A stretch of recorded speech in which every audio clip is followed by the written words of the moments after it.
A van balançou a última curva e parou com um suspiro de freios gastos. Juliana Reis desceu antes mesmo do motor calar, a mochila no ombro e o casaco de lã puxado até o queixo. A névoa da serra abraçava tudo. Os pinheiros, o telhado de telha colonial, a placa de madeira que dizia Pousada Pedra Viva em letras quase apagadas. Fazia um frio de encolher a alma. Ela respirou fundo e sorriu. Era um sorriso pequeno, quieto, daqueles que não precisam de plateia. Você é a Juliana? Uma mulher de avental apareceu na varanda, os cabelos brancos presos com uma grampo de plástico. Sou a dona Sônia. Graças a Deus que você veio, menina. A Márcia fraturou o pulso, e eu tô numa saia justa que nem me conta. Sou eu mesma. Juliana subiu os 3 degraus de pedra. Pode me mostrar a cozinha? Dona Sônia já ia andando, falando sem parar. 5 dias, como combinado. O pagamento é à vista, na sexta-feira, quando o hóspede for embora. Você cozinha, cuida um pouco das crianças, quando o pai precisar. Mantém o espaço arrumado. Não é difícil, é? Ela se virou com o olhar apertado. Você já trabalhou com crianças? Tenho sobrinha de 5 anos. Juliana seguiu pela porta dos fundos, sem olhar para o pátio. Me viro. A cozinha era grande, cheirava a alecrim e lenha. Fogão a gás de 6 bocas, despensa bem abastecida, uma janela que dava para os pinheiros. Juliana passou os dedos pela bancada de pedra e sentiu algo se assentar dentro dela. Era um lugar bom para trabalhar. Era um lugar onde ela conseguiria manter a cabeça no lugar. O hóspede principal chega hoje à tarde. Dona Sônia baixou a voz, como se o nome pesasse. Eduardo Cavalcante. Sabe quem é? Juliana estava abrindo a despensa. Não foi exatamente uma mentira. Ela sabia quem ele era, só não quis dizer. Dono da Cavalcante Têxtil. Fábrica grande lá em São Paulo, exporta para o exterior. O diabo a 4. Dona Sônia balançou a cabeça com admiração. Homem sério, difícil. Os funcionários da pousada anterior que atendeu ele me avisaram. Não cruza o caminho, não faz pergunta, não demora com o pedido. Entendeu?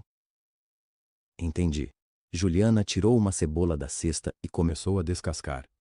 Pode ir, dona Sônia, eu dou conta. A tarde passou devagar. Juliana preparou um caldo de legumes, deixou feijão de molho, limpou a geladeira, organizou os temperos por ordem alfabética, porque sempre fez assim e aquele hábito a acalmava. O céu lá fora foi ficando mais pesado, cor de chumbo, e o vento nos pinheiros fazia um barulho que parecia respiração. Foi o barulho das crianças que chegou primeiro. Papai, tem neve! Papai, olha!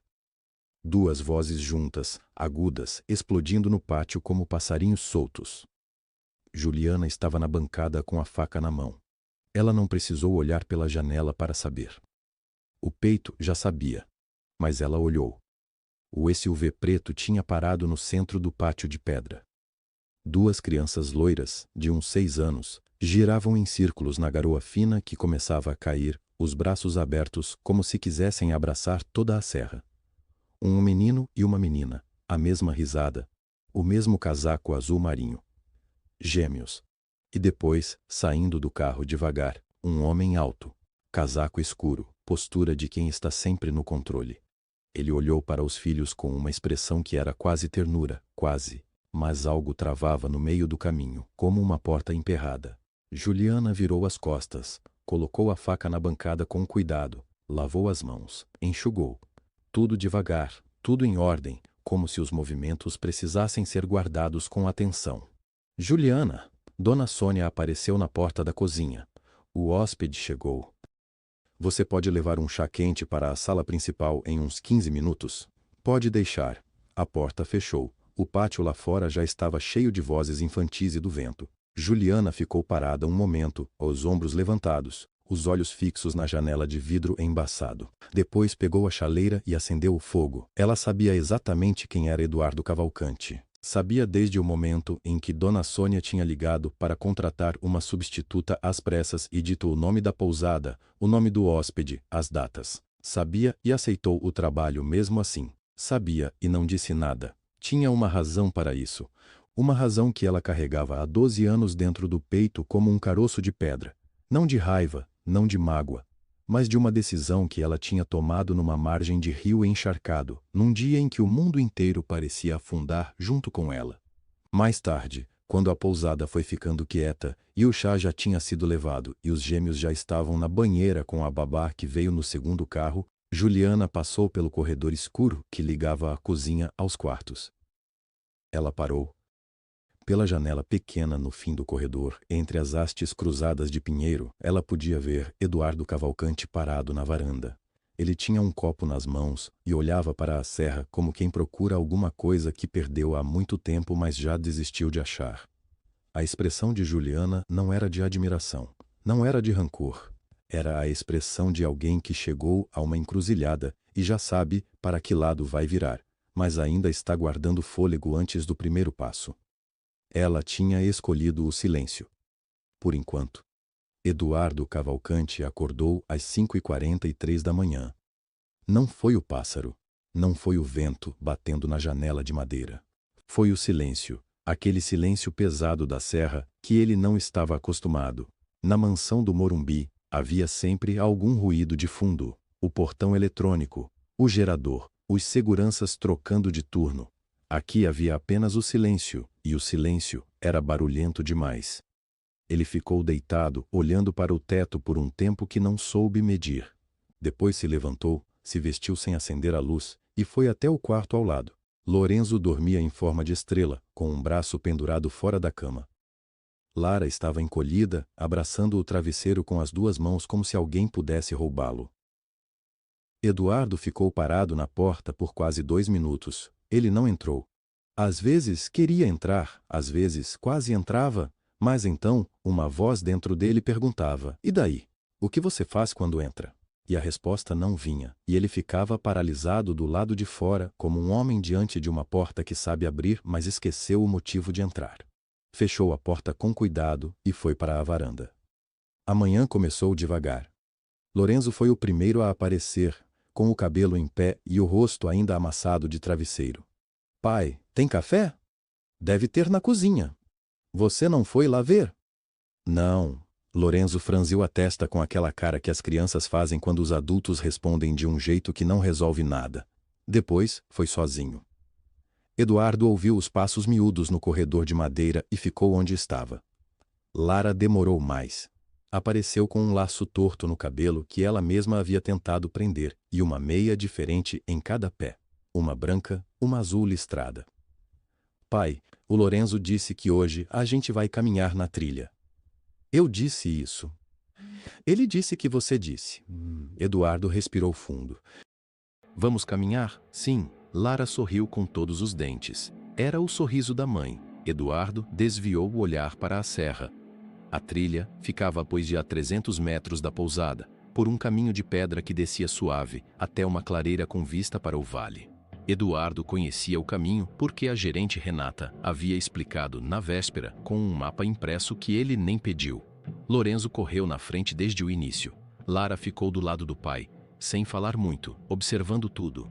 Uma formiga carregando uma folha, uma pedra com formato de coração, um fio de teia de aranha brilhando entre 2 galhos. "Pai, por que a teia brilha?" "Por causa do orvalho." "O que é orvalho?" "É água que fica no ar durante a noite e se deposita nas superfícies frias quando a temperatura cai." Lara ficou em silêncio por um momento. "Ah, é tipo o suor da noite?" Eduardo olhou para ela. É uma boa forma de explicar." Lara pareceu satisfeita consigo mesma e continuou andando. Foi então que aconteceu. Lorenzo, que havia tomado distância na frente, atravessou uma parte do caminho onde a terra estava úmida de uma nascente próxima. O pé escorregou. O menino tentou se segurar num galho fino que não segurou nada e caiu de lado, batendo o joelho numa pedra. O choro veio imediato, aquele choro agudo, de susto e dor juntos. Eduardo correu. Chegou até o filho, agachou. Olhou para o joelho. Havia um arranhão com um fio de sangue fino.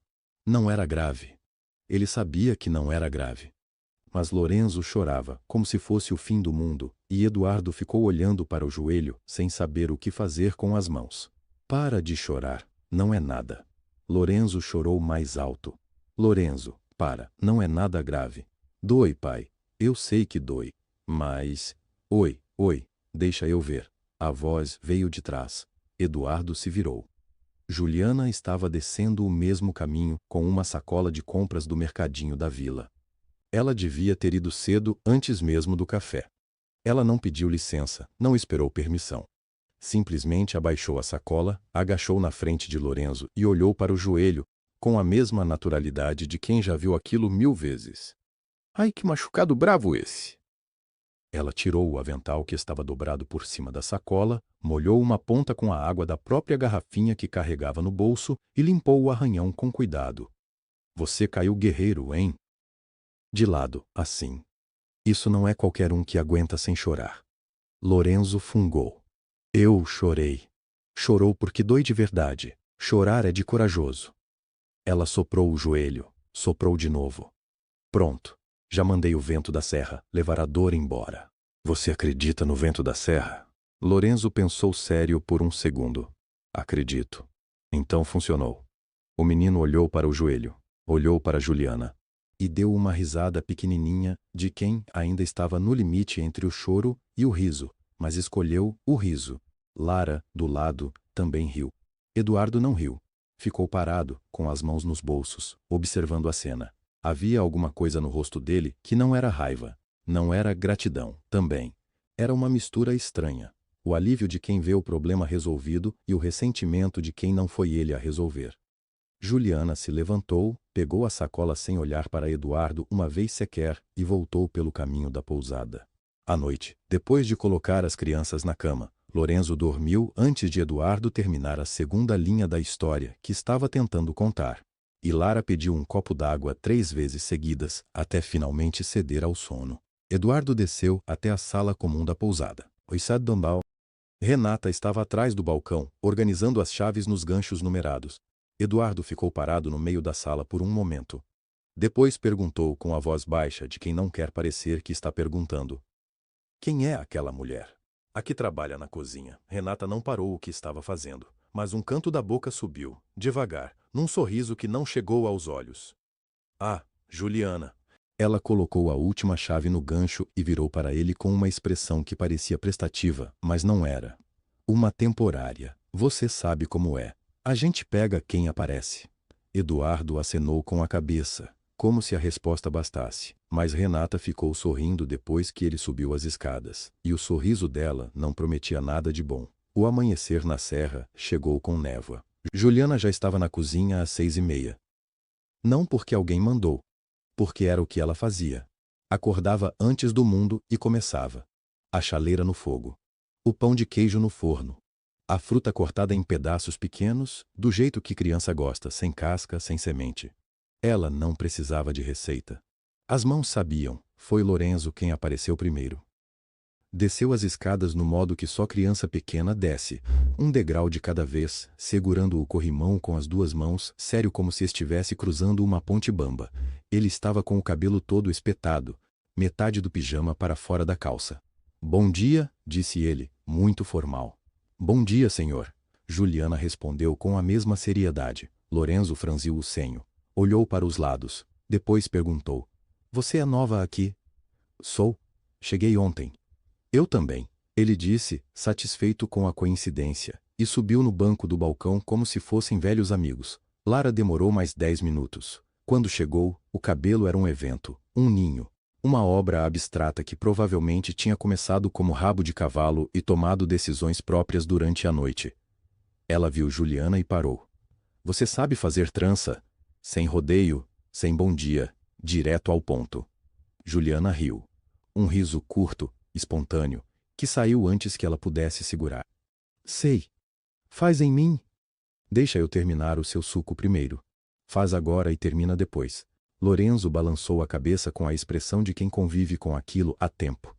Ela é assim, ele explicou, para ninguém em especial. Juliana secou as mãos no avental, enfiou a mão no bolso e tirou uma fita. Rosa. Larga o suficiente para segurar bem. Lara olhou para a fita como se fosse um milagre menor. Por que você tem fita no bolso? Porque sempre aparecem cabelos que precisam. E foi o que bastou. Lara virou as costas e ficou quieta, que é o jeito que criança fica quando confia em quem está mexendo no seu cabelo.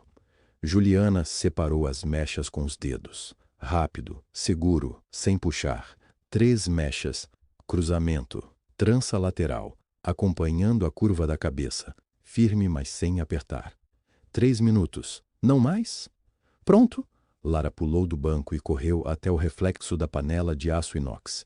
Girou o rosto de um lado para o outro. Lorenzo. Olha. Lorenzo olhou.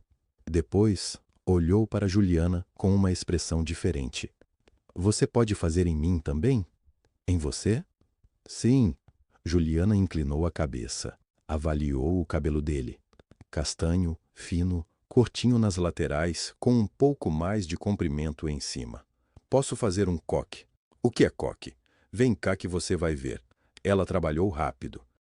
Juntou o que tinha de comprimento, torceu, prendeu com 2 grampos que tirou do próprio cabelo e ajustou com uma seriedade artística que a situação não exigia, mas merecia. Quando terminou, Lorenzo estava com um coque torto, levemente inclinado para na esquerda, com um ar de chefe francês em miniatura que tinha acabado de inventar um prato complicado. Lara olhou para o irmão. O irmão olhou para Lara. E os dois explodiram. Não foi risada polida.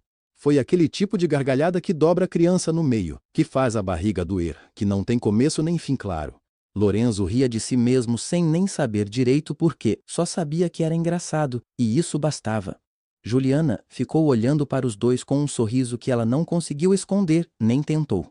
Foi quando Eduardo entrou na cozinha. Ele entrou como sempre, entrava em lugares, com a postura de quem tem pressa mesmo quando não tem, os ombros levemente tensos, os olhos já procurando o que precisava antes de chegar.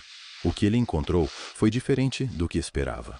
Os 2 filhos, a cabeleireira, a gargalhada ainda no ar. Por um segundo, apenas um, algo aconteceu no rosto dele. Não foi sorriso, não chegou a tanto. Foi só um afrouxamento. Um instante onde as linhas endurecidas entre a testa e a boca cederam, como alguém que esquece por um momento que está segurando peso. Durou menos de 2 segundos. Depois, ele endurece de novo. Atravessou a cozinha, pegou a xícara, serviu o próprio café, não olhou para Juliana nenhuma vez. E foi embora. Juliana ficou de costas para uma porta aberta, olhando o espaço onde ele tinha estado. Depois murmurou, baixinho, só para ela mesma. Deve ser muito cansativo carregar tudo isso sozinho. As crianças não ouviram, já tinham voltado para a gargalhada.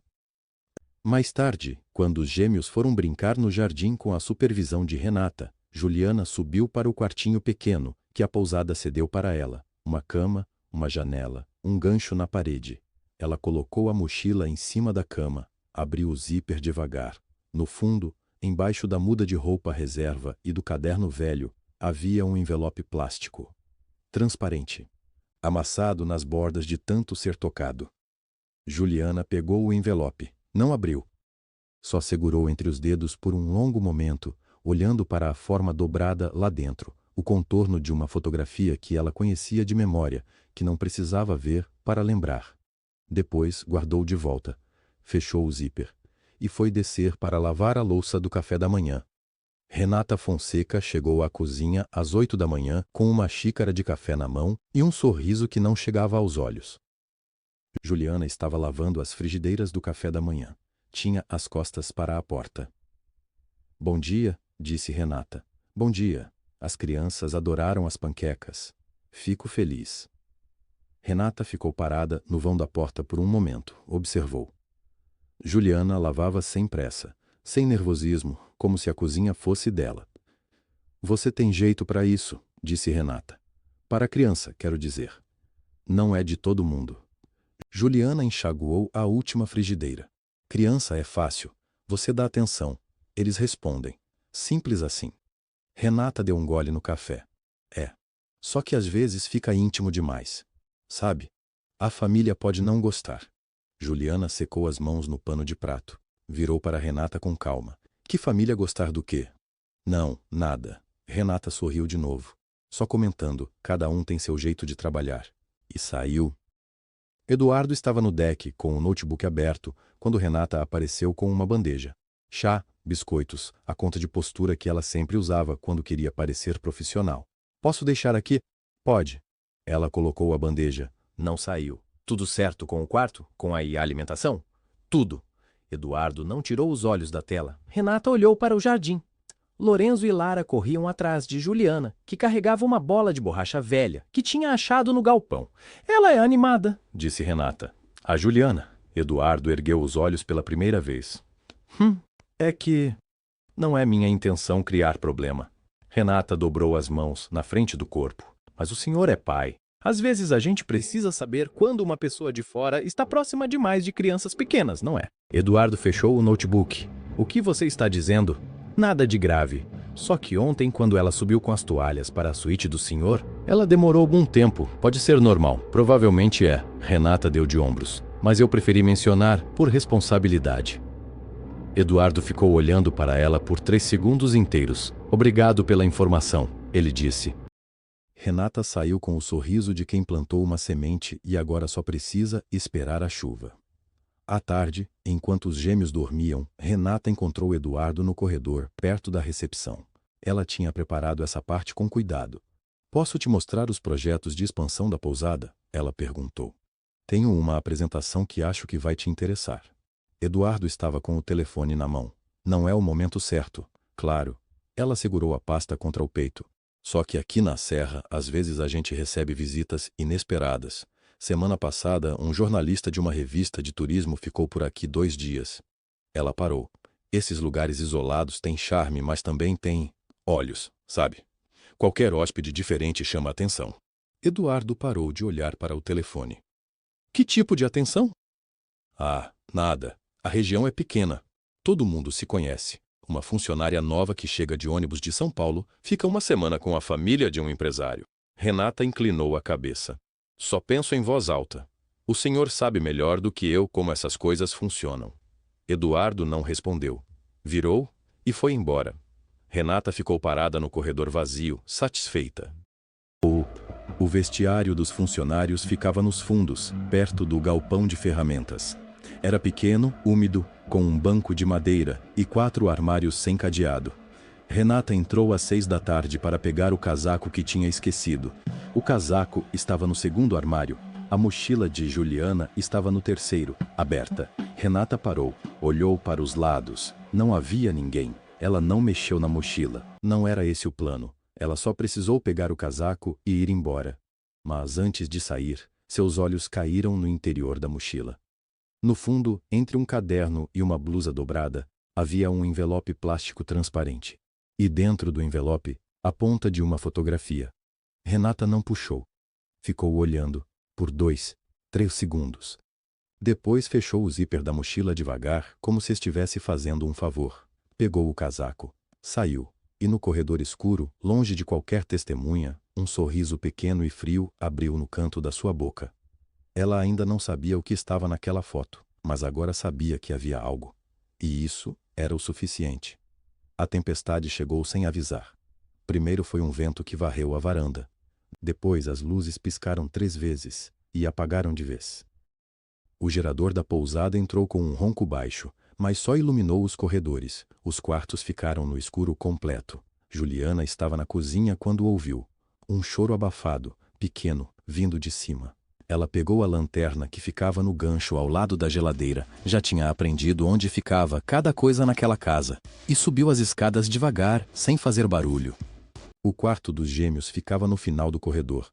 A porta estava entreaberta. Juliana empurrou com o cotovelo. Lorenzo estava embaixo da cama. Só os pés apareciam. Lara estava sentada no colchão, abraçada ao travesseiro, com os olhos abertos e o corpo todo duro, como se qualquer movimento pudesse chamar o trovão de volta. Eduardo estava no meio do quarto, de pé, com os braços cruzados. Lorenzo, sai daí, não tem nada debaixo da cama, nenhum movimento. Lara, para com isso, é só eletricidade estática. Os raios são descargas entre as nuvens e o solo. Não vai machucar vocês. Lara virou o rosto para o pai. Pai. A voz saiu fininha. Para. Eduardo respirou fundo. Abriu a boca de novo. E foi quando Juliana entrou. Ela não pediu licença. Não olhou para Eduardo. Atravessou o quarto, colocou a lanterna no chão apontada para o teto. Assim, a luz ficou difusa, suave, sem assustar. e sentou no chão entre as duas camas. Sentou com as pernas cruzadas, como criança. Lorenzo. A voz dela era baixa, quase um sussurro. Eu preciso te contar uma coisa. Silêncio. Uma coisa que a minha avó me contou quando eu tinha a sua idade e tinha medo de tempestade. Pausa. Os pezinhos debaixo da cama se mexeram um pouco. O quê? Veio de lá de baixo. Pequenininho. Juliana sorriu. Não para Lorenzo. Só sorriu. Sabe por que o céu faz esse barulho enorme quando tem trovão? Não. Porque tem um gigante lá em cima. Um gigante bem velho, de cabelo branco, que adora pipoca. Os pés pararam. Pipoca? Pipoca. Mas não pipoca pequena, não. Pipoca do tamanho de nuvem. E quando ele joga o milho na panela quente, faz aquele barulho enorme. Juliana bateu as palmas das mãos uma na outra, devagar. Pum. Pum, pum. Lorenzo saiu debaixo da cama. Devagar, com o cabelo todo espetado e os olhos vermelhos. Mas saiu. Ficou na beirinha, olhando para Juliana. Ela continuou. E o clarão? Perguntou Lara, a voz ainda trêmula. Ah. O clarão é quando ele abre a tampa da panela para ver se já pipocou. Juliana abriu as mãos no ar, como uma explosão lenta. A luz de dentro da cozinha dele sai toda de uma vez. Lorenzo arrastou o cobertor e veio sentar do lado de Juliana no chão. Depois de um segundo, Lara desceu também. As três ficaram no chão, com a lanterna iluminando o teto, e Juliana continuou a história. A voz dela ia ficando mais lenta, mais morna, cadenciada, como uma cantiga que não tinha melodia certa, mas tinha ritmo certo. O gigante tinha nome. Chamava Norberto. Tinha uma esposa chamada Gertrudes, que reclamava que ele fazia barulho tarde da noite. Tinha um gato que roubava os grãos de milho antes de pipocarem. Em algum momento, Lorenzo encostou a cabeça no ombro de Juliana. Em algum momento, Lara fechou os olhos. Juliana não parou de falar até ter certeza. Depois ficou quieta por 1 minuto inteiro. 2. Então se levantou com cuidado, sem fazer barulho, cobriu Lorenzo, cobriu Lara, apagou a lanterna. E só então viu Eduardo. Ele estava na porta, no escuro. Ela não sabia há quanto tempo ele estava ali. Os dois ficaram parados por um segundo que foi longo demais para ser acidente. Boa noite, senhor. E a voz de Juliana saiu normal, sem cerimônia, sem ironia. Ela passou por ele e sumiu no corredor. Eduardo não se mexeu. Ficou olhando para os filhos dormindo. Lorenzo com a bochecha amassada no travesseiro. Lara com os dedos enrolados na beirinha do cobertor.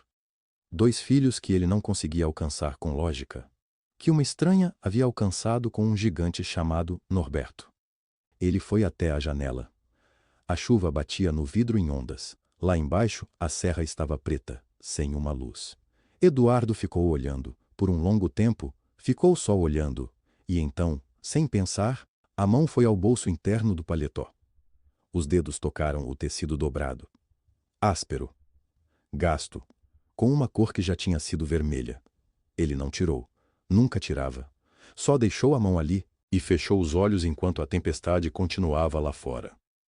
O sábado começou sem barulho. Sem os gêmeos correndo pelo corredor. Sem portas batendo.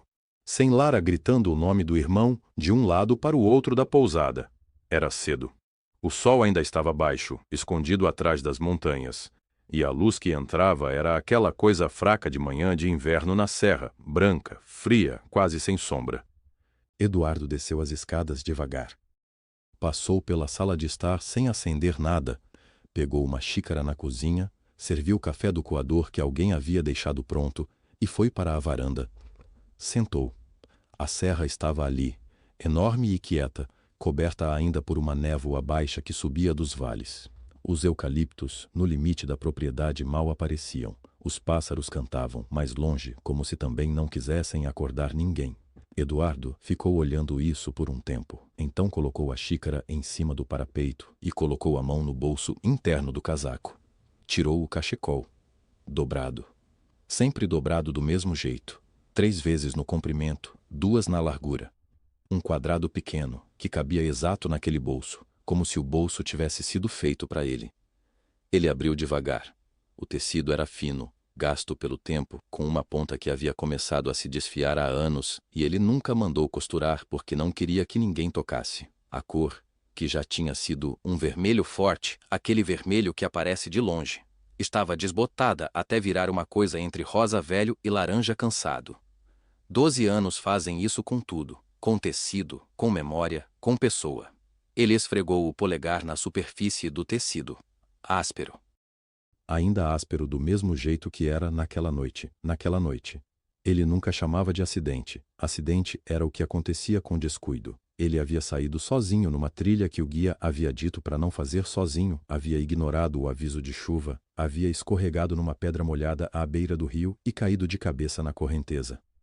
Isso não era acidente. Era arrogância com consequência.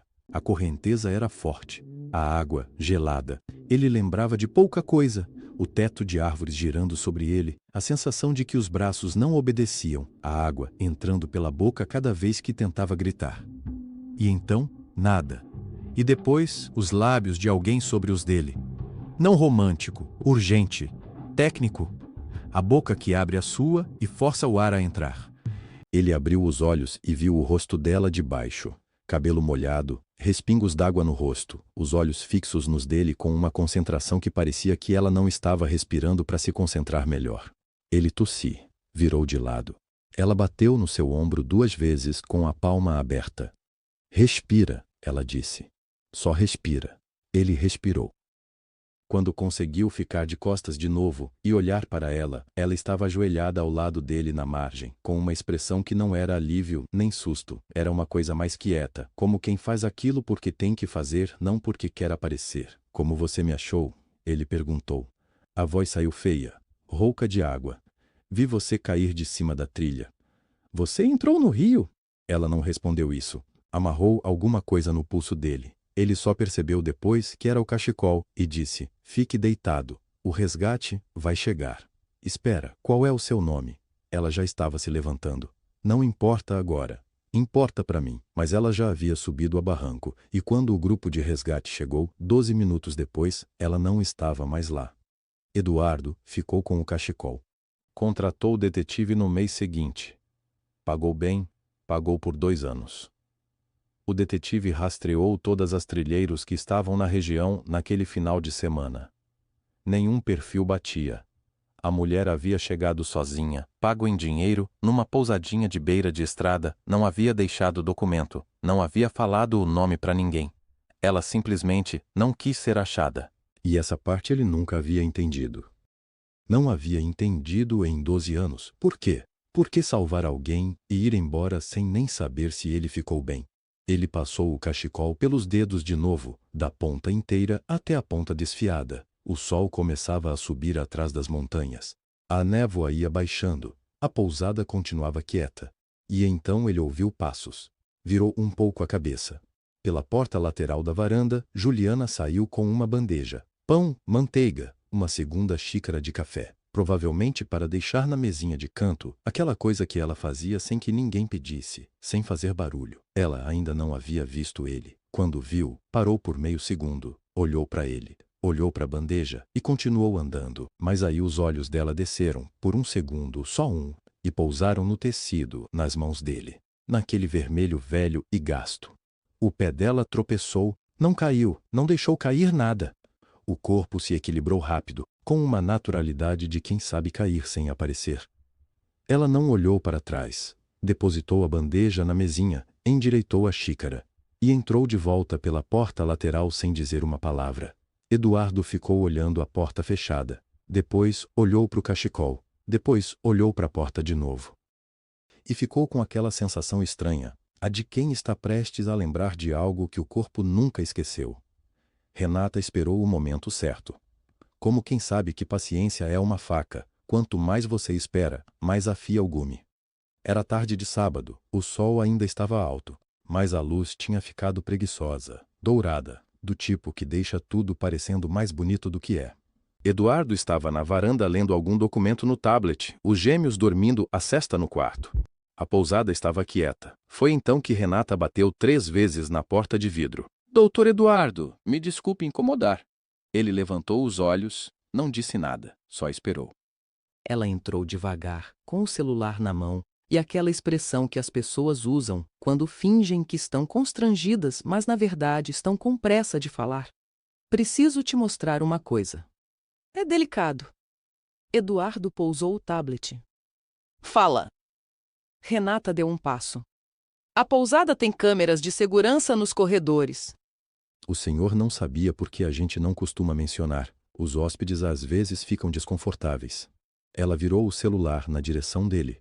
Essa imagem foi registrada ontem à tarde. Era uma foto tirada da tela de algum monitor. Qualidade ruim. Desfocada. Mas dava para ver uma mulher de costas, no corredor, perto da porta da suíte principal. Cabelo preso. Avental. Juliana. Ela foi entregar toalhas, disse Eduardo. A voz estava plana. Sim. Mas o senhor pediu toalhas. Silêncio. Eu perguntei para o rapaz da recepção. Continuou Renata. Não teve nenhum pedido registrado naquele horário. Ela foi por conta própria. Uma pausa calculada. E quando saiu do corredor, a câmera do ângulo interno da suíte tinha sido deslocada. Levemente, mas tinha. Eduardo olhou para a foto de novo. Não disse nada. Renata abaixou o tom. Tem mais uma coisa. O porteiro, o seu Antônio, comentou comigo hoje de manhã que ela fez perguntas para ele sobre o senhor. Nome da empresa. Se o senhor costuma vir aqui com frequência, se vinha acompanhado. Ela deixou as palavras ficarem no ar. Eu não queria acreditar, mas depois do que aconteceu com a câmera, Eduardo ficou quieto por um tempo que pareceu longo. Depois disse, obrigado por me avisar. Doutor Eduardo, eu lamento muito. Ela pareceu uma boa pessoa quando chegou, mas tenho uma responsabilidade com os hóspedes desta casa. Tudo bem. Ele pegou o tablet de volta. Pode sair. Renata saiu. E levou consigo um sorriso que não deixou aparecer enquanto a porta ainda estava aberta. Eduardo ficou olhando o tablet sem ler nada. A foto era ruim, desfocada. Juliana de costas. Podia ser qualquer pessoa de avental naquele corredor. Mas as perguntas para o porteiro. Isso, ele não conseguia ignorar. Ao longo de 12 anos, Eduardo Cavalcante tinha aprendido a ler padrões. Era o que tornava um empresário diferente de um sonhador. A capacidade de ver o que está sendo montado antes que a armadilha feche. Funcionários que fazem perguntas demais. Pessoas que aparecem em lugares sem razão aparente. Interesses que não batem com o contexto. Ele tinha visto esses padrões antes. Em salas de reunião. Em processos judiciais. Em relacionamentos que terminaram mal. E agora, via aqui, uma mulher que sabia o nome da empresa antes de ser apresentada formalmente, que apareceu no corredor da suíte sem pedido, que fazia perguntas para o porteiro sobre os hábitos dele. Não importava que os gêmeos gostassem dela. Não importava que ela fosse boa na cozinha. Não importava aquele momento estranho na varanda, quando ela olhou para o cachecol e tropeçou e ele ficou com aquela sensação idiota de que estava prestes a lembrar de alguma coisa. Sentimentos não eram fatos. Eduardo Cavalcante operava com fatos. Ele levantou do assento, entrou pelo corredor. Chegou até a recepção e encontrou o rapaz de plantão. Pode chamar a Juliana para a sala de estar, por favor. Agora, senhor? Agora. Voltou pela sala de estar. Ficou de pé perto da janela, de costas para a porta, está para a porta. Lá no tapete, Lorenzo e Lara tinham acordado da cesta sem que ele percebesse. Lorenzo estava montando um castelo de blocos de madeira. Lara desenhava num caderno de espiral, a língua levemente para fora, o mesmo tique da concentração que Eduardo às vezes reconhecia no próprio rosto, numa foto antiga. Os dois não sabiam o que estava prestes a acontecer naquela sala, e Eduardo não ia deixar isso mudar. Ouviu o passo dela no corredor, o passo de quem não tem pressa, mas também não enrola. O passo de Juliana.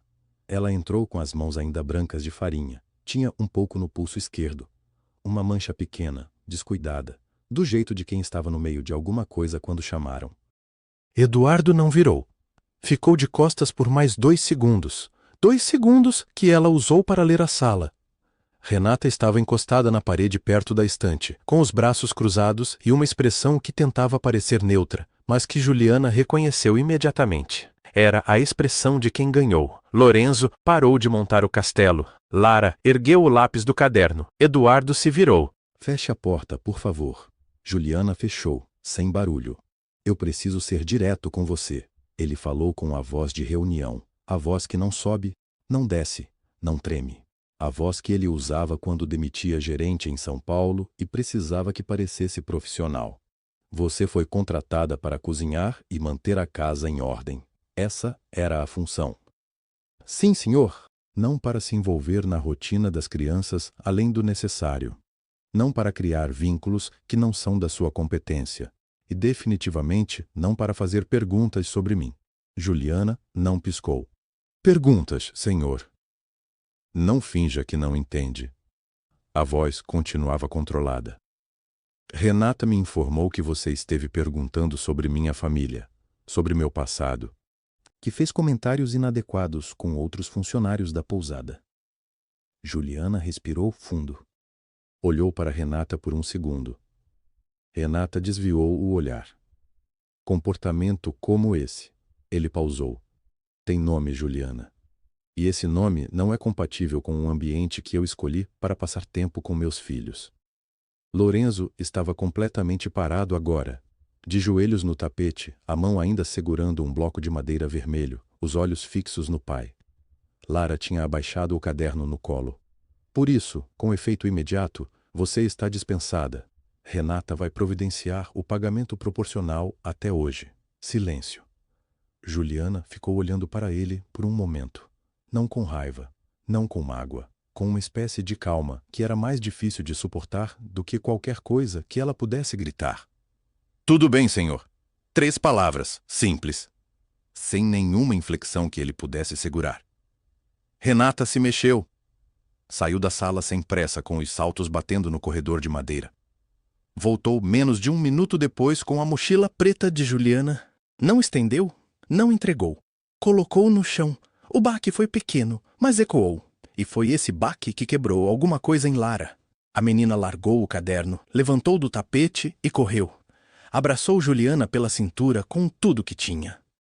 Enterrou o rosto no avental e começou a chorar sem fazer barulho. Esse choro de criança que é pior do que o grito porque é completamente honesto. Eduardo não se moveu. Juliana abaixou devagar. Colocou as 2 mãos na cabeça de Lara. Passou os dedos no cabelo cacheado dela com uma calma que não deveria ser possível naquele momento.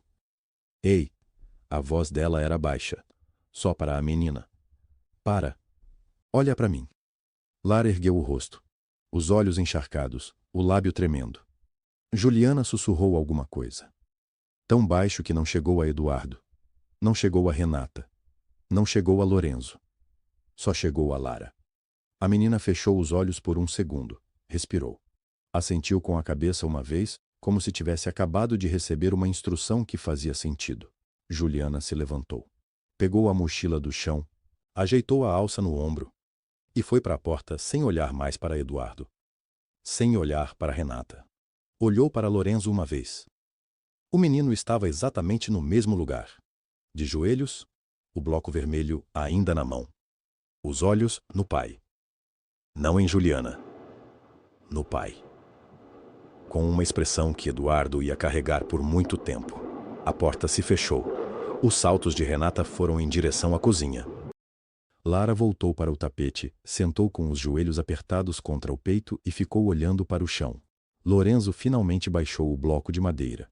Colocou com cuidado em cima dos outros, terminou o castelo que estava montando e não disse nada. Eduardo ficou de pé no meio da sala. A janela, o corredor, a porta fechada. Olhou para o chão sem querer. A mochila tinha caído de lado quando Renata a jogou. O zíper não estava bem fechado. Alguma coisa tinha escorregado pela abertura e ficado no tapete. Uma fotografia. Pequena, desbotada, com a borda levemente amassada do jeito de coisa que alguém carrega há muito tempo. Eduardo não chegou perto ainda, mas ele viu. E alguma coisa no peito dele, sem nome, sem aviso. Apertou. Foi Lorenzo quem viu. O menino tinha ficado quieto desde que Juliana saiu. Não chorou, não reclamou, não perguntou nada. Ficou montando o castelo de blocos no tapete da sala como se o mundo inteiro dependesse daquele trabalho. Mas os olhos dele estavam em tudo. E quando Eduardo deu um passo em direção à janela, Lorenzo já tinha ido até o canto onde a mochila tinha tombado. Papai! Eduardo não virou. Papai! Caiu uma coisa! A voz do menino era pequenininha. Não era a voz de quem quer atenção, era a voz de quem achou algo importante e não sabe bem o que fazer com isso. Eduardo virou devagar. Lorenzo estava agachado no tapete. Na mãozinha dele, segurada com cuidado dos dois lados, uma fotografia pequena, desbotada, com a borda levemente dobrada, do jeito de coisa que vive dentro de bolsa há tempo demais. Caiu da bolsa da Ju. O menino disse. Eu vi cair quando a moça jogou. Eduardo foi até ele. Pegou a fotografia mecanicamente, sem olhar. Já ia colocar em cima da mesa para depois, para dar para ela depois, para resolver depois, porque agora não era hora de nada disso. Papai. Lorenzo, não agora. Papai, olha. Havia algo na voz do menino. Eduardo olhou, e o mundo parou. A fotografia mostrava uma mulher jovem, talvez 26, talvez 27 anos, sentada numa pedra à beira de um rio, de costas para a câmera, olhando a correnteza, os cabelos escuros presos de qualquer jeito, os ombros levemente curvados, com aquele peso que as pessoas carregam quando acham que ninguém está vendo. E no pescoço dela, um cachecol vermelho. Eduardo não respirou. Era o mesmo vermelho, não parecido, não semelhante. Era o mesmo tom exato, aquela cor que ele nunca tinha conseguido descrever para ninguém sem soar louco. Aquele vermelho que ficava entre o vivo e o cansado, como brasa que ainda não apagou. Ele colocou a mão no bolso do paletó, devagar, como quem não quer confirmar. O tecido estava lá, macio de tanto tempo, dobrado no mesmo jeito que ele sempre dobrava. Tirou, colocou ao lado da fotografia. A mesma cor, o mesmo padrão, o mesmo desgaste na borda. Não era possível, mas era. Eduardo olhou para a pedra na foto, para o ângulo do rio, para a curva da margem, onde a água dobrava levemente para a esquerda antes de sumir entre as pedras maiores. Ele conhecia aquele lugar, esteve naquele lugar uma vez na vida, tinha 12 anos que não deixava aquela imagem entrar de verdade. Guardava ela no fundo, atrás de tudo, coberta por trabalho, e por teimosia, e por anos de fazer de conta que tinha seguido em frente. Ele quase morreu naquele lugar. E a mulher que o tirou da água usava esse cachecol. Usava esse cachecol. Eduardo ergueu os olhos da fotografia. Lorenzo estava olhando para ele com aquela seriedade que os filhos têm quando percebem que algo grande está acontecendo, mesmo sem entender o quê. Papai, você tá bem? A Ju, Eduardo disse. A voz saiu estranha. Não era a voz dele. Você sabe onde é? A van, Lorenzo. A van que ia levar ela. Ela falou que ia descer. Eduardo já estava de pé. A cadeira caiu para trás. Ele não ouviu. Atravessou a sala em 3 passos, abriu a porta do corredor, passou pela recepção sem olhar para Renata, que disse alguma coisa que ele não escutou, empurrou a porta da entrada da pousada e saiu. A estrada de terra descia em curva entre os pinheiros. Estava vazia. Não havia ninguém. Nenhuma van. Nenhuma figura caminhando. Nada. Só a poeira, que a tarde levantava devagar, e o silêncio da serra que pesava em cima de tudo. Eduardo ficou parado na soleira. A fotografia ainda na mão. O cachecol no outro punho, apertado com uma força que ele não tinha percebido que estava usando. 12 anos. 12 anos ela tinha estado lá, sabendo, carregando aquela foto, sabendo quem ele era, e ele tinha jogado a bolsa dela no chão. Lá embaixo, bem no fundo da curva, onde a estrada sumia entre as árvores, uma nuvem de poeira fina ainda estava assentando. A van tinha descido há menos de 2 minutos. Eduardo não se mexeu por 3 segundos. 3 segundos inteiros, parado na soleira, olhando para a poeira que ainda assentava na curva lá embaixo. Depois, ele virou e entrou correndo. Pegou as chaves do SUV na mesa da cozinha. Não chamou ninguém. Não avisou ninguém. Passou pelo corredor sem olhar para os lados e saiu pela garagem com a fotografia ainda na mão e o cachecol enrolado no punho, como se ele tivesse medo de perder. O motor pegou na primeira. A estrada de terra estava molhada outra vez. A chuva fina tinha voltado. Aquela chuva de serra que não é chuva de verdade. É quase uma névoa com peso, que cobre o para-brisa e não dá para ligar o limpador sem borrar tudo. Eduardo ligou assim mesmo. A estrada descia em curvas fechadas. A cada curva ele diminuía, olhava e acelerava de novo. A van era mais lenta, ele sabia. Mas tinha saído com 15 minutos de vantagem. 15 minutos numa descida com chuva era muita coisa. Ele dirigiu sem pensar em mais nada. A fotografia estava no banco do passageiro. O cachecol, do lado. Ele não olhou para eles nenhuma vez. Não precisava. Estava vendo tudo de olhos fechados. A curva apareceu de repente, numa descida mais longa, onde a estrada alargava um pouco antes de entrar no asfalto. E lá estava a van, branca, devagar, com as lanternas de freio acesas por causa da descida molhada. Eduardo ultrapassou pela direita, bloqueou a frente e parou no meio da estrada. Ficou com o motor ligado por 2 segundos. Depois desligou e desceu. A chuva batia no asfalto com um barulho mole, quase silencioso. A serra estava fechada de névoa dos 2 lados. Não tinha mais ninguém naquela estrada. A porta da van abriu. Juliana desceu. Não com medo, não com raiva. Com uma calma que Eduardo não estava esperando e que o desarou completamente antes mesmo de ele abrir a boca. Ela estava com a bolsa no ombro, os cabelos úmidos da garoa e olhava para ele de um jeito que ele não conseguia nomear. Não era triunfo, não era mágoa. Era a expressão de alguém que carregou alguma coisa pesada por tempo demais e estava finalmente prestes a pousar. Eduardo abriu a boca. Ela falou antes. Eu sei o que o senhor vai perguntar. A voz era tranquila. E a resposta é sim. O silêncio caiu entre os dois, como se a chuva tivesse parado, mesmo sem parar. Eduardo olhou para a fotografia que ele tinha levado, sem perceber, na mão. Para o cachecol, para ela, tentou falar. Não saiu nada. Era como se 12 anos de perguntas tivessem chegado todas ao mesmo tempo e nenhuma delas encontrasse a saída. O senhor, ela disse, com cuidado, está segurando essa foto há quanto tempo? Ele olhou para a mão. 12 anos, ele disse. A voz saiu diferente, mais baixa, como se a palavra tivesse peso físico. Juliana assentiu devagar. Não disse, eu sabia. Não disse, foi você que me jogou fora. Não disse nada que fosse cobrar. Ficou parada na chuva fina, com uma quietude que parecia vir de muito fundo. Eu precisava ter te encontrado, Eduardo disse, e a palavra te saiu sem cerimônia, sem que ele percebesse que tinha trocado o tratamento. Por 12 anos eu precisei encontrar você. Eu sei. Você sabia quem eu era. Desde o primeiro dia. Desde o primeiro dia. Ele repetiu como se estivesse testando se a frase era real. E não disse nada. Não. Por quê? Ela ficou quieta um momento. O motorista da van estava sentado atrás do volante, olhando para a frente, fingindo não existir. A chuva continuava. Porque eu não queria. Juliana disse que o senhor me olhasse como uma dívida. Não queria ser amada por gratidão. Ou piorar. Não queria que o senhor achasse que eu estava lá esperando alguma coisa em troca.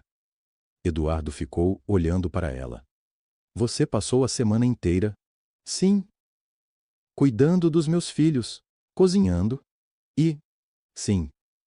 Ele fechou os olhos por um segundo. Quando abriu, havia alguma coisa diferente no rosto dele. Não era o executivo frio, não era o homem que jogou a bolsa no chão. Era outra coisa. Algo mais antigo e mais assustado. Juliana. Ela o olhou. Eu preciso entender. Ela não desviou os olhos. Então o senhor precisa me ouvir, ela disse. Com calma, com firmeza. Do começo.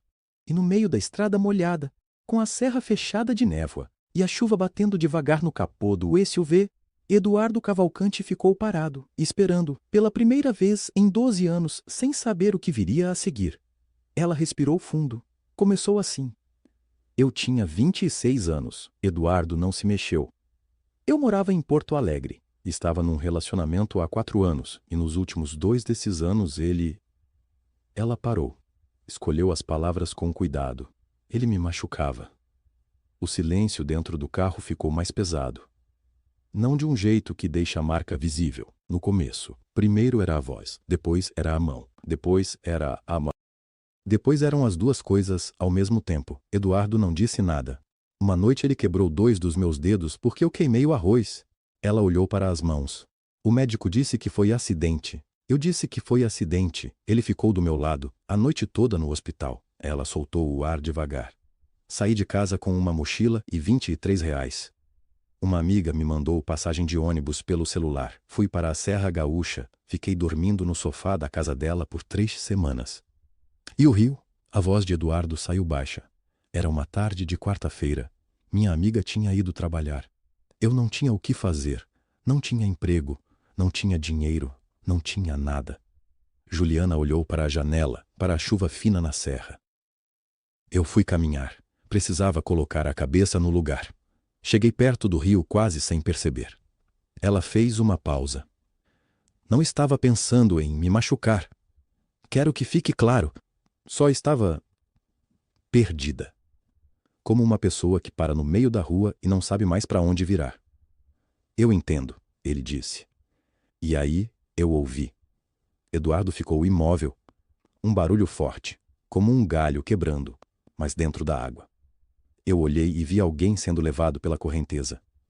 Não pensei. Entrei. Você entrou num rio com correnteza sem pensar.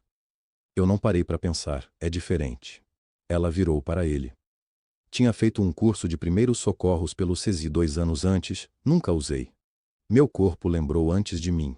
Ela continuou. Puxei você até a margem. Você estava inconsciente. Eu fiz o procedimento básico, tirei a água, fui verificando a respiração.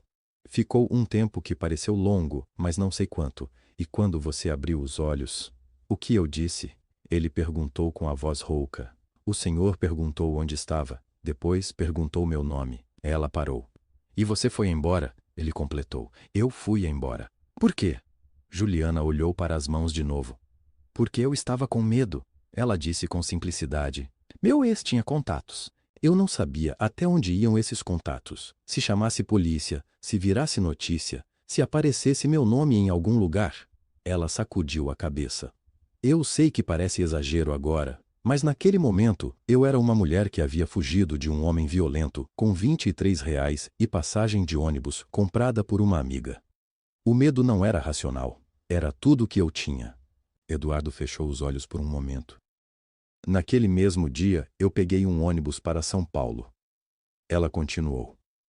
Cheguei sem conhecer ninguém. Dormi 2 noites num abrigo. Arrumei emprego lavando cabelo num salão em Pinheiros. Em 2 anos aprendi tudo. Em 4 anos tirei o curso completo. Em 8 anos abri meu próprio salão. E você nunca mais pensou naquele dia? Ela virou para ele. Nunca mais. Até o dia que viu seu nome na reserva da pousada. O vidro do carro estava completamente embaçado agora. A chuva havia parado, mas nenhum dos dois percebeu. Eduardo Cavalcante. Ela disse o nome devagar. Fui pesquisar no celular. Vi a foto. Vi a data do acidente que saiu num jornal velho de Caxias. 12 anos atrás. Rio das Antas. Quarta-feira, à tarde. Ele estava olhando para ela. E mesmo assim, você ficou. Fiquei. Por quê? Ela não respondeu imediatamente. Olhou para a janela, para a serra, para a névoa que começava a baixar de novo entre as árvores. Quando respondeu, a voz estava firme. Porque eu precisava de um emprego. E porque eu não devia nada ao Senhor. Silêncio. Eu não salvei o Senhor para ser salva de volta. Não fiz por troca.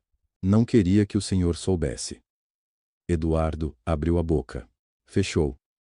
Depois, com a voz de quem está aprendendo a falar de novo, ele perguntou. Então por que você não foi embora quando viu meu nome? Juliana respirou fundo. Não era uma pergunta fácil, mas ela tinha a resposta. Tinha desde o primeiro dia. Porque eu queria ver se você tinha se tornado alguém que merecia ter sido salvo. O carro ficou em silêncio. Um silêncio pesado, daqueles que ocupam espaço físico, que você sente no peito. Eduardo não se mexeu. Ela continuou, a voz calma, mas firme, como quem fala uma coisa que guardou tempo demais. Eu observei o Senhor nesses 5 dias. Vi muita coisa. Juliana, deixa eu terminar. Ele fechou a boca. Vi um homem que não sabe abraçar os filhos, que fica parado na porta do quarto como se precisasse de permissão para entrar, mas que acorda cedo para comprar chocolate quente porque o Lorenzo tem frio de manhã, que fica do lado de fora ouvindo a Lara contar história de gigante e pipoca em voz alta, sozinha, achando que ninguém está escutando. A voz dela não tremia, mas as mãos, sim. Ela entrelaçou os dedos no colo. Vi alguém com medo de ser humano, com medo de precisar de gente, de se aproximar e perder de novo. Eduardo olhou para a foto que ainda segurava, a imagem desbotada. O cachecol vermelho. Não vi um monstro, ela disse. Mas também não vi alguém que eu precisava conhecer. Vi alguém que ainda estava aprendendo a existir dentro de casa. Pausa. E então o senhor me demitiu. A palavra caiu diferente, mais pesada do que qualquer outra. Me demitiu na frente de 2 crianças que choraram por mim. Na frente da dona Carmen, do rapaz da cozinha, de todo mundo. Jogou minha bolsa no chão como se eu fosse um problema resolvido. Eduardo fechou os olhos. E eu peguei minha bolsa? Ela continuou. Saí pela porta e entendi que ainda havia trabalho a fazer. Não no Senhor, em mim, para perdoar isso, para não deixar que aquele momento me fizesse acreditar que eu merecia ser tratada assim. Silêncio longo. O vento balançava as árvores lá fora. Porque eu já acreditei nisso uma vez, ela disse, mais baixo agora. Que eu merecia ser tratada mal. E me custou anos sair dessa cabeça. Eduardo abriu os olhos. Olhou para ela de lado, com uma expressão que ela não conseguiu classificar. Não era pena. Era algo mais fundo, mais honesto. Quando ele falou, a voz saiu diferente. Pequena, sem armadura. Eu errei. 3 palavras. Só 3. Mas ditas sem justificativa, sem explicação, sem o mas que normalmente vem depois. Ditas, como quem finalmente para de correr e desce do cavalo. Juliana olhou para ele, por um tempo longo. Longo o suficiente para ele sentir o peso daquele olhar. Ela estava procurando alguma coisa no rosto dele. Algum sinal de que era performance. De que era o tipo de desculpa que homens poderosos pedem quando querem recuperar o controle da narrativa. Não encontrou isso. Encontrou um homem cansado, com uma foto velha na mão. Com 12 anos de culpa empilhados nos ombros. Ela desviou o olhar. Pegou o seu casaco do banco. Abriu a porta do carro devagar. O frio da serra entrou de uma vez. Obrigada por trazer minha bolsa, ela disse. Juliana. Ela parou, com a mão na maçaneta, o pé já fora do carro. Espera, tem mais uma coisa que você precisa saber sobre aquele dia. Ela não virou imediatamente, ficou assim por um segundo, com a porta aberta, com o frio batendo no rosto, com 12 anos entre ela e ele e uma foto desbotada no meio. Depois, muito devagar, ela virou a cabeça e olhou para Eduardo Cavalcante pela primeira vez como se ele pudesse ser talvez real. Ela fechou a porta, não completamente, deixou uma fresta, como se precisasse de uma saída, mas ainda não quisesse ir. O que mais você precisa me dizer? A voz dela saiu baixa. Eduardo ficou olhando para o para-brisa. Para o nada lá fora, para a escuridão que a serra fazia parecer infinita. Aquele dia, ele começou e parou, respirou fundo. Aquele dia eu não caí no rio. Juliana não se mexeu. Eu entrei. O silêncio que veio depois foi diferente de todos os silêncios daquela noite. Era pesado de um jeito específico, do jeito que só as verdades que nunca foram ditas conseguem pesar. Eu fiquei parado na beira por muito tempo, Eduardo continuou, com a voz monótona, como quem recita algo decorado de tanto pensar. Olhando para a água, ouvindo a correnteza, pensando que aquele barulho era o barulho mais tranquilo que eu tinha ouvido em meses. Juliana fechou os olhos. A fábrica estava quase quebrada. Meu pai não me reconhecia mais.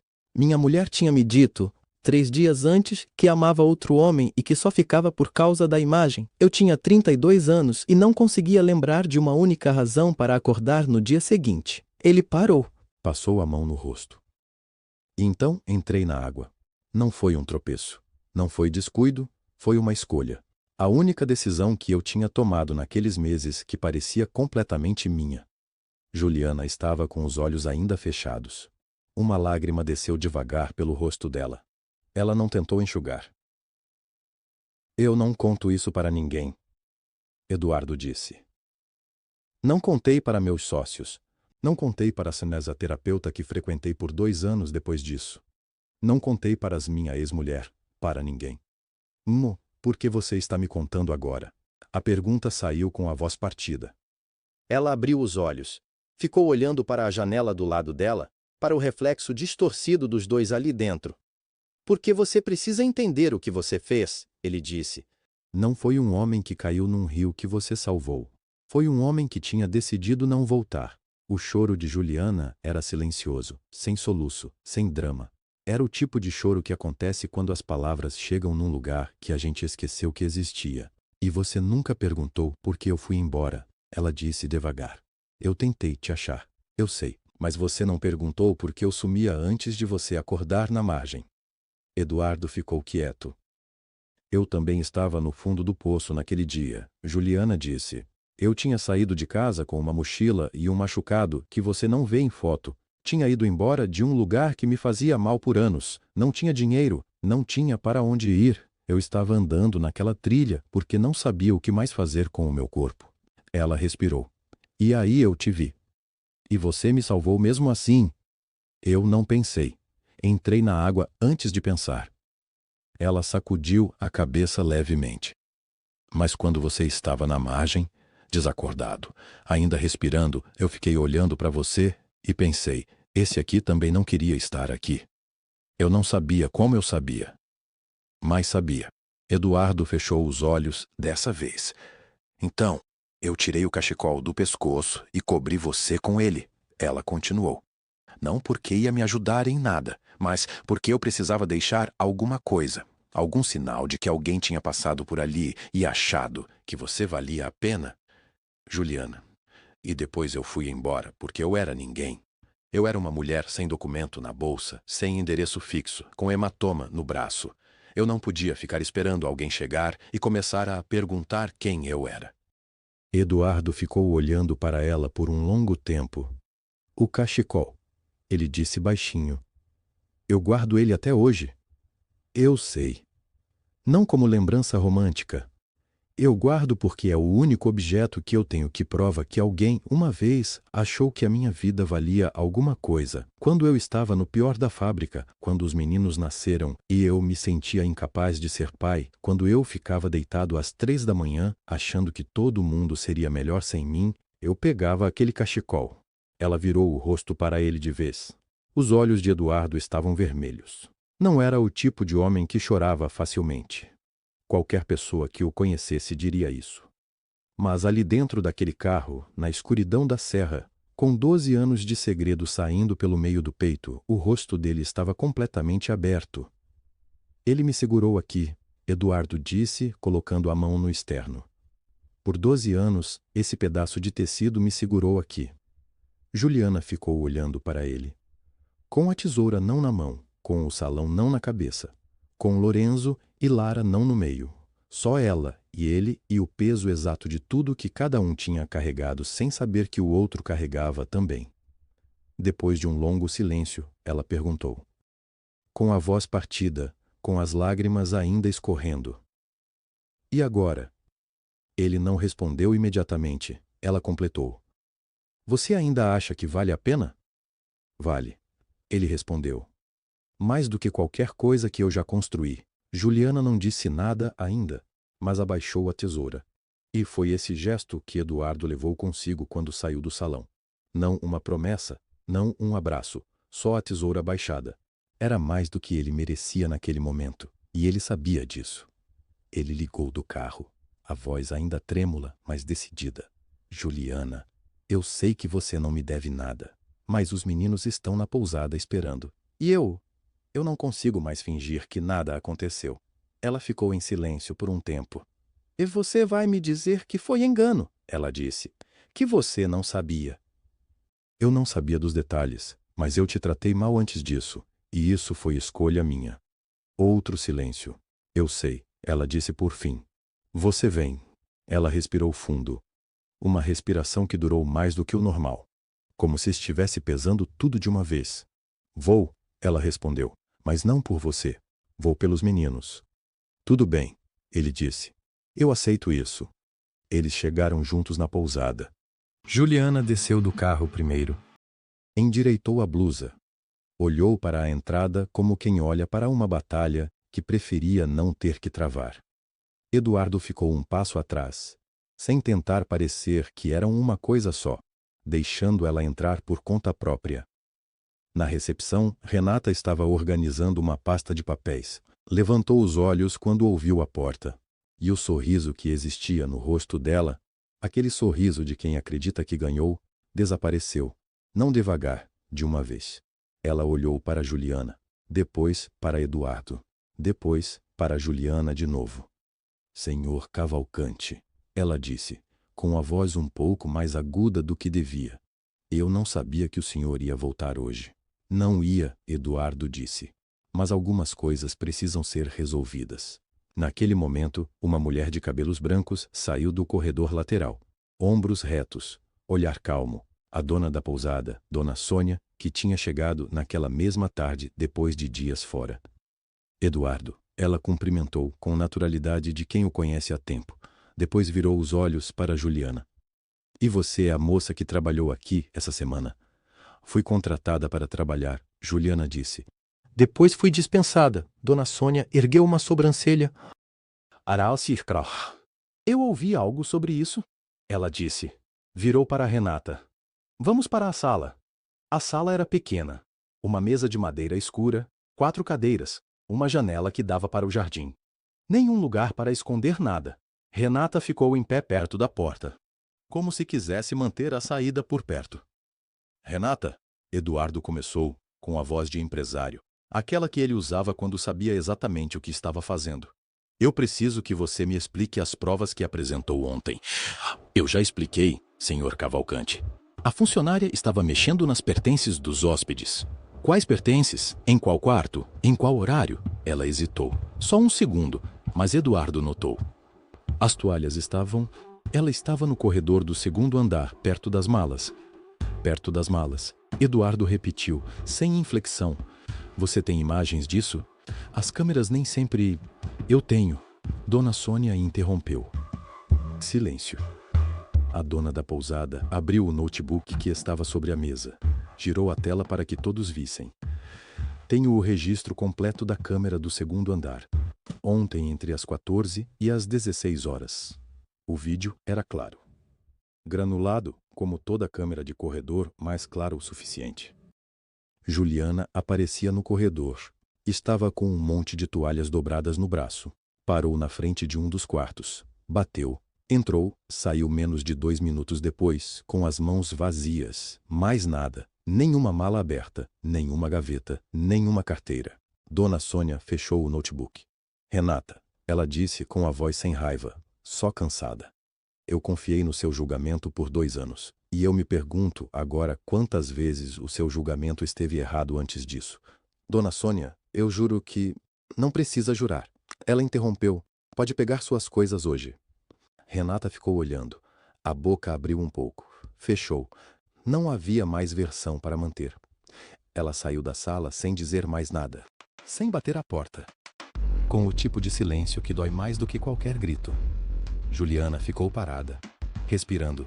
Não era alívio exatamente. Era outra coisa. Era o peso de uma mentira finalmente pesando nos ombros de quem a carregou.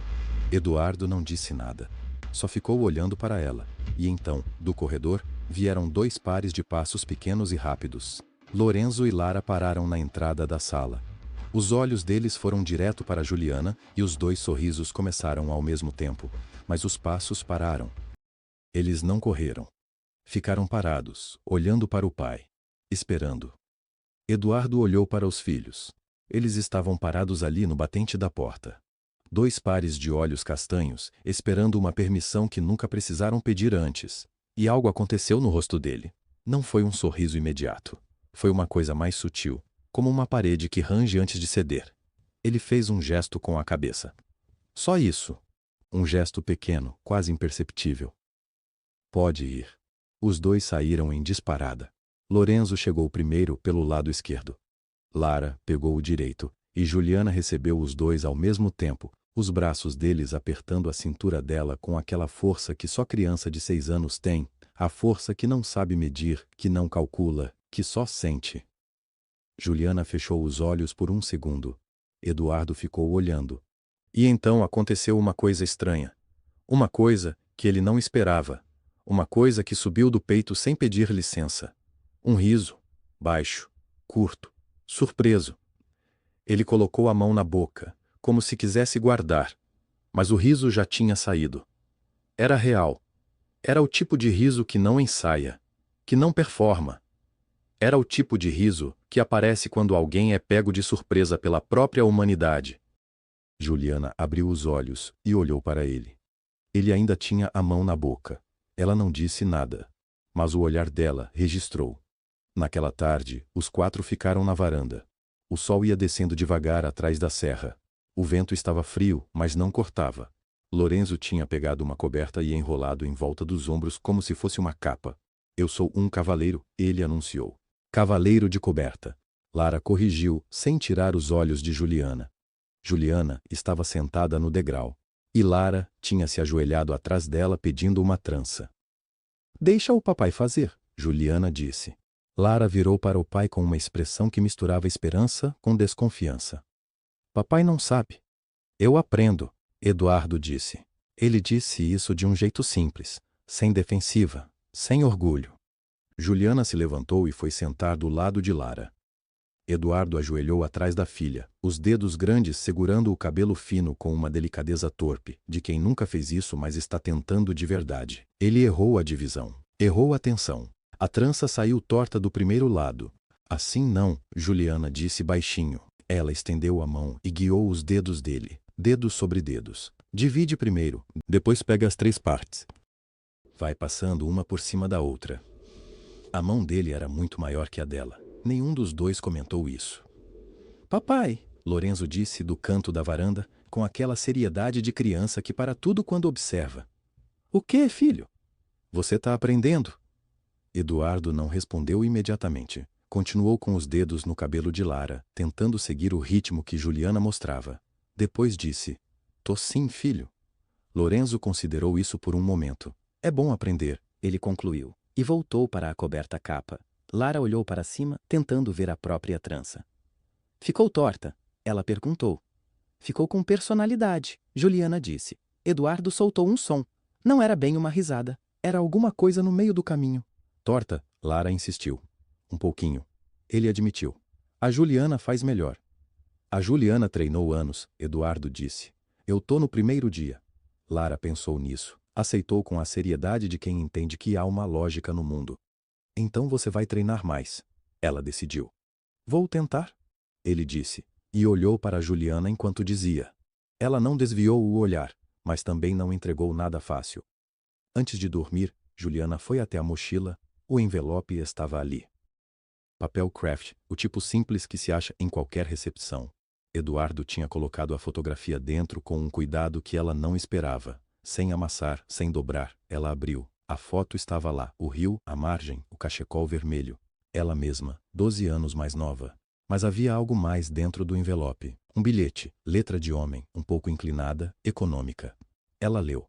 Era um endereço, o endereço do salão dela, que ela nunca tinha dado a ninguém naquela pousada. E abaixo do endereço, uma única pergunta.